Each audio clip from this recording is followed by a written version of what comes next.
Welcome everybody. Today was session 14 for me, and I must say this session today, it was exactly what I was needing. Last couple of days since last session, I've been doing a lot of therapy work on my own. I've been doing therapeutical work, and I was also doing kriyas, meditation, where you activate your kundalini energy and you work with your kundalini energy. So when you do kriyas, there is some kind of purification of the energy channels in your body happening, and the kundalini has its own, let's say, way of working. You cannot really control it. You can only force it to move up and to do its thing. It's just to speed up awakening, or the awakening process. So I was doing that, and I was doing therapeutic work, where in transpersonal coaching, I was looking at certain kind of attachments and issues that were present in my subconscious, and I was deconstructing them, giving them a new meaning, recontextualizing them, and allowing the root cause to be healed, which then removed the, let's say, the judgment. I'll give an example. So for instance, a friend of mine, he met up with a girl, he had sex with her, and the next day she had sex with another guy, and he said, "What a slut." And then I thought, he calls her a slut.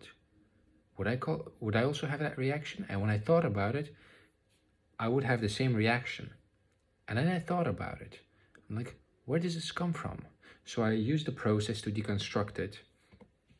And I saw clearly, consciously, that God doesn't create sluts. Sluts are not born. Sluts is a convention. It's a made-up word. It's a made-up label. The label is used by society, and society has in its system behavior that is deemed approvable and behavior that is deemed not approvable. And so whenever there's behavior that is not approvable, they give a label with a negative term, and then people in the society, they learn those terms to recognize patterns of behavior, and then they label that pattern of behavior with that word, with that meaning that it is bad, that the person should be ashamed, that she's guilty, that she should be motivated to do something better, that it's not okay what she's doing, as if that label, that pattern of behavior defines who she is. And then I thought about it, and I was like, where does this come from? And I realized men, usually when they see women being sexually open, active, they actually want to be the same. I mean, every man, if you ask him, he wants to have multiple partners. He wants to have free sex, but it doesn't work that way. I mean, for most, it doesn't work that way. So what happens there? Because of the program from society, there's a judgment of the behavior that is seen. But there's also anger, because you see somebody doing what you want to do, but you cannot do because it's labeled bad. So you feel superior by labeling her as bad. But in reality, or because he's jealous, right? Because he wants that woman to pick him, right? So then he feels even more superior to use that word, as if when he says that word, he's above her and she's down. But in reality, they're both in the system, right? And it's not by choice even. The system is like that, so it's like you're not even aware that those are the rules of the game people are playing. Calling names and taking offense, all of that. And I realized that people have these deep-rooted conditions and programs which force them to react like they get triggered by some kind of behavior that they see, and the judgment comes up automatically without their conscious intent. But they identify with the reaction, so they think they are actually consciously using it in a proper way, like it's like it's real. But in reality, what you see is a woman who expresses her sexuality openly. And the trick is, if you wish her to be free, if you look at her and you say, I have no right to make any demands on you. I leave you to be you. I leave you to be free. Then you can also give yourself the permission to be free, because it works both ways. But if you condemn her, if you judge her, if you prohibit her, then you also allow other people to prohibit you, to judge you, to condemn you, and to feel bad about it. So it's like, what do you want? What do you choose? Do you want to be happy? Or do you want to be stuck in this system? When you really see this, when you feel this in your body, you get this aha moment. And then you realize, I don't want to play this game because it's not real. And so you let it go. So I was working with these kind of stuff, and all of a sudden the question came of, who am I? The question, who am I? And the deconstruction of my identity started. And my kundalini was very active during this period.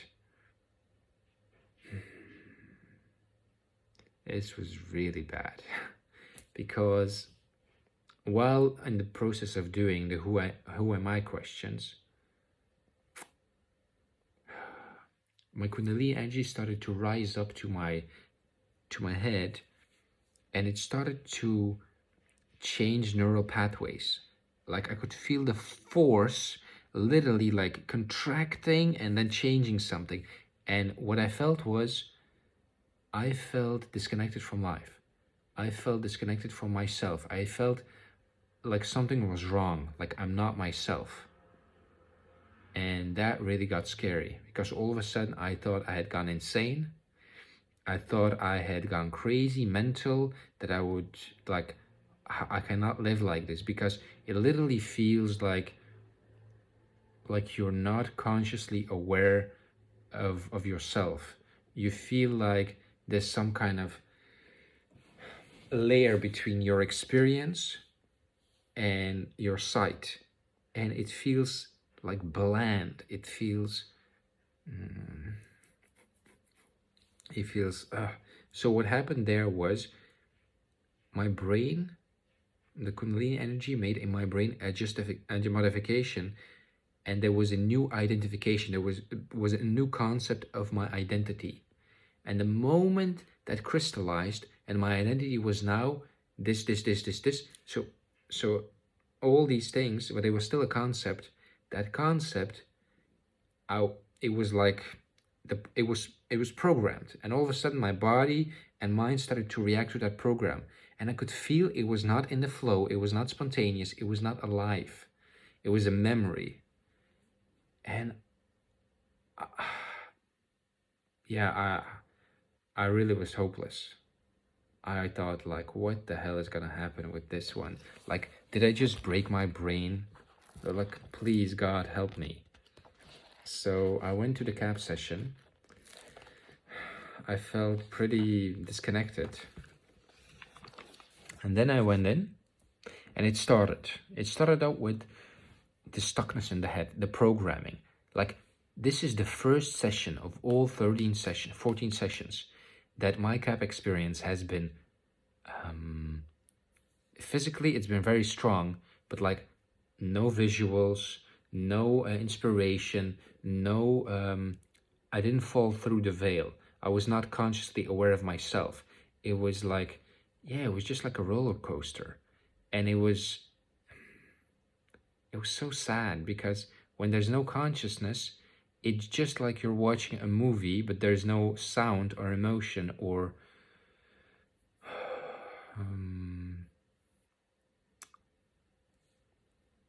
texture connected to it. So during the process of KAP, my body, like, it shook a lot. There was so much energy. The facilitator was singing. She was so beautiful. Her name is Florine. I can really recommend her. She's amazing. And then the energy started to rise up to my brain again, and it started to change programs. Like, who am I? Who am I? Who am I? Who am I? Am I that guy? Am I that guy from that memory? Am I that guy from that memory? And it started to change so many times. And then suddenly the voice said surrender. And I surrendered and I asked, God, please help me. If there is a God, I ask for his help now. And then the question popped, who am I really? Who am I really? Who am I really? What is my identity? What is my true identity? And then the energy rose to my head and I felt the energy freeing up the brain, and it was coherent. It was working in flow again. It was fixed. And I felt this relief. I felt this huge stream of consciousness, of awareness stream into my body, into my emotions, into my feelings, into my sensations, into everything. And I realized, I'm consciousness. I am the consciousness in this body. I am consciousness. Thank goodness. I mean, and then the images started to come. I saw a spirit animal, a lion that like came to me, and it was like he was inviting me. Like I recognized him. I saw people's chakras. So I saw in the room people their chakras were activated. I saw the facilitators' chakras being activated, like vibing, being in sync, and my chakras were adjusting and aligning to her frequency. There was a moment where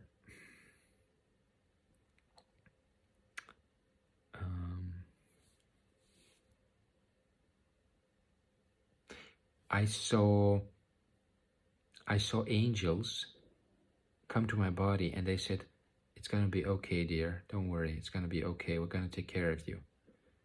And then while I was lying, they put their hands on me, and I felt this in-stream of white light going into my body, healing me from the inside out.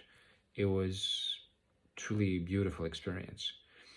Then I saw a person from my life, and I saw this energy string attached to her. Saw it being cut, and it was like she was caged, and now the cage was being broken open, and I had to release her, to give her freedom. And I said I had to say goodbye to her. Then I saw myself giving away my cat.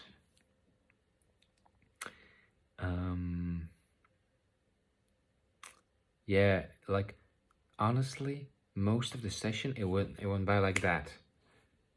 And most of the session it was just a struggle, because I was stuck in this altered state of consciousness, and like the energy was trying to clear that up, to reset it, to open my awareness, to open my consciousness. I'm so glad it did. Oh my God, it feels so good. Like I was pleading, please help me, God. Heal my psychology, heal my brain. There was truly fear. Like, there was truly fear, because it was complete disconnection. And I mean, I imagine this is what crazy people feel like, and it feels truly horrible. It feels like it's not worth living, because you're not experiencing your reality. You're not experiencing the sensation and the input of your reality. And that is so freaking scary, because you just feel this total empty blankness, and you realize, your brain registers it, something is freaking wrong. Something has gone wrong.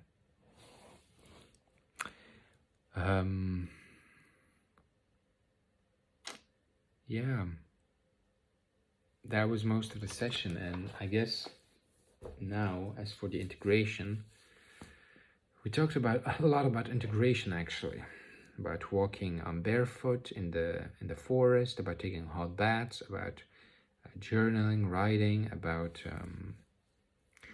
not doing too many KAP sessions. Like honestly, this is the first KAP session that I did not enjoy.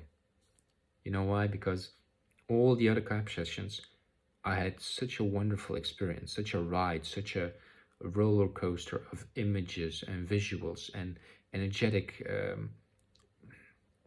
releases and connections and happenings. And this time, it was horrible. It was horrible being stuck in the older state of consciousness and being completely not able to be in the experience. Like, I'm so thankful, by God's grace, it got reset and it got healed. Because this truly is, or could be, something that would be a serious issue. Anyway, I'm still not fully,